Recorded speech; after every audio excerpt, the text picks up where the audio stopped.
Welcome here to the FWA review, where I'm joined by John Cross, the chief football writer of the Mirror. We're here at England headquarters, well, Tottenham's training ground, but it's become their second home in London. Ahead of Brazil, we'll be looking back at the week's football writing, so timing's not so relevant on that, but we've got to say it was a bold move, wasn't it? Naming, I think, just shy of 200 caps, less than Germany in the game against England at Wembley. But how brave were those decisions, and how happy are you with the outcome? Yeah, I thought it was really positive. I did think it was a gamble, absolutely. I mean, it's interesting, isn't it? I think some players are either going to embrace it and really take it on board and make the most of it, or kind of really get lost, I think, in the sort of the system and be daunted and inhibited by it. But I was actually really so particularly impressed with Jordan Pickford, who I thought was man of the match, and the guy that probably pushed him closest, I should say, was Ruben Loftus-Cheek. I thought was absolutely outstanding. Tammy Abraham didn't have such a successful night, but I still think he played well, and it was a positive one. But I think 3 debutants from the start, 2 coming on as substitutes. What a really good night, positive night for Gareth Southgate and his young players. The clearance and the save, just at the start, the cheers for that was almost as if a goal was scored. Was it more positive? Was there a sense that the crowd were further behind England than almost ever in recent years? It did feel, I thought, a really positive experience, and I think that it had been so low, hadn't it, in the previous couple of qualifiers at Wembley, particularly when you had sort of kind of paper aeroplane gate, which I thought was such an embarrassment, really. I mean, we didn't actually see a paper aeroplane until the 19th minute on Friday night, which was a good thing. But I think it really felt like it was a good test, a good examination. I thought you got momentum very quickly, really strong performance. And I kind of thought that the crowd actually really bought into the performance and the energy very early on. So I think that was immediately a positive. A positive at Wembley. Let's go back a few years to when the positive wasn't so good at Wembley. And stress rehearsal, Gareth Southgate wanting to address and put his team demons behind him by practising penalties under pressure. Yeah, how on earth do you replicate penalty shootouts? The answer is you don't really, but I think that the best thing that you can possibly do is come closest to it to try and replicate the stress and the kind of the pressure and the intensity that players feel during a shootout. As I say, I just don't think there's a way of kind of doing it, because look, if you gave a good penalty taker a penalty, a spot kick during training, 9 times out of 10 he's going to score, because that's what they do. They're professionals, they're fantastic at it. But I do think the game changer, I think, in tournaments is that pressure and that fear factor. So I think the way that Gareth Southgate has talked there on the back of the Mirror about trying to replicate it is a positive thing, really. Talking about doing a shootout straight after the game in one of the friendlies. They've got Italy in the diary, haven't they, next March at Wembley, so maybe that's an opportunity. It's certainly something he's looking at, so an intriguing one there. We're obsessed by penalties, aren't we? And so I think Gareth Southgate, obviously himself particularly, is. Pizza the action, not saying. Now, here we go. Heart glove triangle. You talked about Pickford's debut, a suggestion that Joe Hart can't consider him outright number one. I think if you look back to South Africa and Mr. Green, hasn't this always been a bit of a concern for us, and isn't this a good thing? I think it is. My only doubt about it is I think going into the tournament, you've absolutely got to have your first place set in stone, I think. And I think we learned a lesson from that in 2010, where I think he went into it, Rob Green, kind of number one, but we're not quite sure. Then he obviously didn't have a very good first game, and then it was, where do we go from here? And basically, if you're an established number one, you make a mistake in a game, you move on to the next one. It never felt that Rob Green was number one. Then it went to David James, and all the time I think Fabio Capello had Joe Hart in the background. You need to have, I think, more than any other place on the pitch, you need to have a number one goalkeeper. They want to know that they're playing, they want to feel sure, they want to be focused and concentrated. For me, Joe Hart is still number one. Gareth Southgate actually said that last week. I think Jordan Pickford did a really good audition Friday night. I still think that Joe Hart will be number one, and again he plays against Brazil, so let's see him hold it down. There's certainly a lot of loyalty for Joe Hart. Now, do we need to temper our excitement? The verdict, big names, big opinions. These kids have made us fall back in love with England. Do we need to calm it? I'll say one communications manager here from the FA did just tell me to calm it down. But some great ones. Here we go. We've got Tammy with the braids, Mr. Loftus-Cheek with his collars up. He's a bit too young for Cantona, isn't he? But Harry Kane is the most obvious one, isn't he? You can't miss him. Channeling Beckham. Such excitement.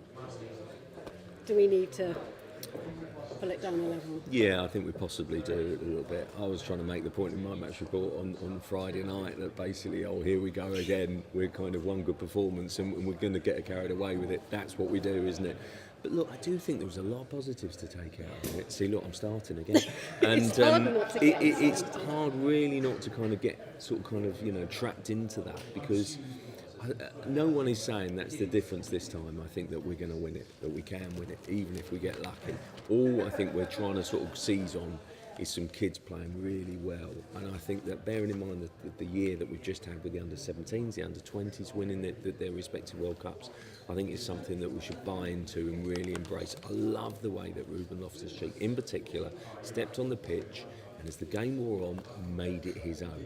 He loved the occasion. He was doing double nutmegs. He was embracing the occasion. He was pinging the ball left, right and centre. I thought that was great. That's a confidence from a young player. If we can build on that, that's only a good thing. I spoke to Tammy as well after the match. I was so impressed with him. I said, did your chance, after saying I was on your debut, wasn't that me? Did your first chance come a bit early? He was like, which one of the two? Because he wasn't happy with his performance.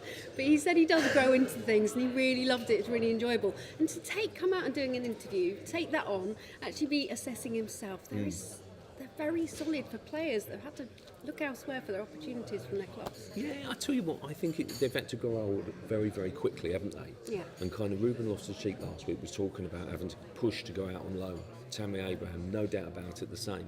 And I think for these kids, they're secure at Chelsea.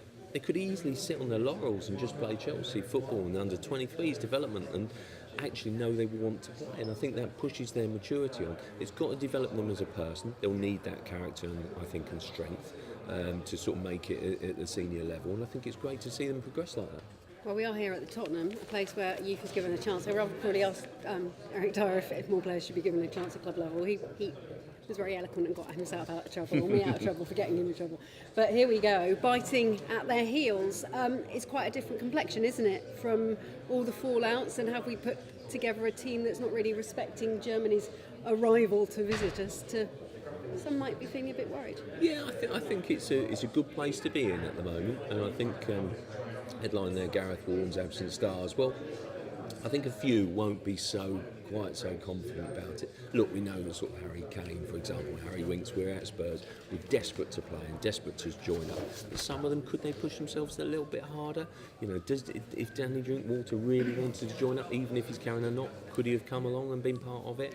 But I think they've kind of got to worry about their places, some of these guys. And so there's always two or three, aren't there, that make in tournament year, I think, make a real push to kind of make the squad, and I wonder who it will be this time. But one thing's for sure, there's a few centre halves, we've got a lot of them. I think there's a few forward players as well that will really make a push for it. I wish that there could be another anchorman midfield player to make that jump, because we need one more. We do, don't we? End of the world. I thought that was probably a nice headline for what was a heartbreaking night. Michael O'Neill's done so well with this team, and that one decision. How are you on VAR? Oh, well, I tell you what, I'm massively in favour of it, and I'll tell you for why, because of this game. I mean, it just does away with it. VAR could have immediately said, and you throw to VAR, you make it part of the spectacle as they do in other sports, you refer to the big screen, and you look up at the big screen, and it's exciting. It adds to the occasion, adds to the drama, and I think as long as you can embrace it. I mean, I thought it was a great effort from Northern Ireland. One of my journalistic colleagues was saying, oh yeah, shame about the lack of goals. Yeah, of course it was, but listen, they've been beaten by a dodgy penalty decision, and the second game last night was a tribute to their commitment and character. It was exciting, it was dramatic. Michael O'Neill, being linked with national jobs, USA, Scotland, and then we've got an interesting angle. I covered them for a few games, but I went in for my first game with them, and I got a really good tip-off on team news from a really dear friend. And I hadn't been in the camp, so I really believed it, but he's going to make 5 changes. He's going to drop Carl Lafferty, their best player. And I was like, told that because it was England Wales for that match, and I told my bosses, you will want to come to me for team news. I'm like, just okay, we might. I was like, you will want to come to me, but I didn't want to say too much. That's so bold. I'd love to see him in football. Could he?